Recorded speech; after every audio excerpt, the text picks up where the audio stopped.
Stitch number 5 is the blind hem stitch. So it actually tells you we need foot number 5, just happens to be the same number on the foot. Now these feet are snap-on feet. So you're going to start by touching the red button on the back side of the foot, and that will drop it right on off. Then position the bar of the new foot underneath and lower the presser foot on. When you have it lined up, it should just go ahead and clamp onto it. The top thread here can just go right down the middle and to the back side. To do a blind hem, this is one of the stitches that I know very well. My mom had a alteration business as I grew up, and I watched her do many, many blind hems, but she always did it with her sewing machine, never by hand. So after pressing in the new hem, this would be the finished the new hem that you're creating. What you're going to do is you're going to flip it over and then take the whole rest of the fabric and bring it back and then fold it down.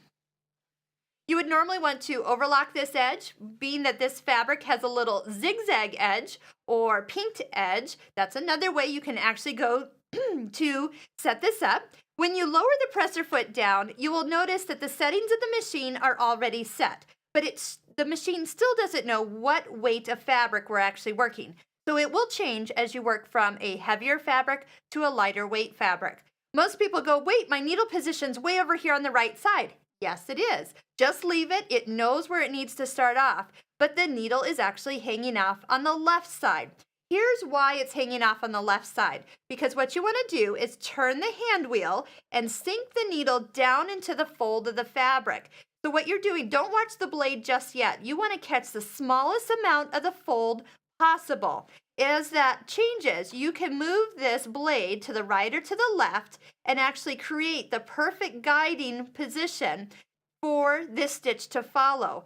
Without it following, you can get too big of a bite into the fold or not enough where you don't catch it at all and then it doesn't hold. So let's go ahead. We'll test this out as we stitch our first line here.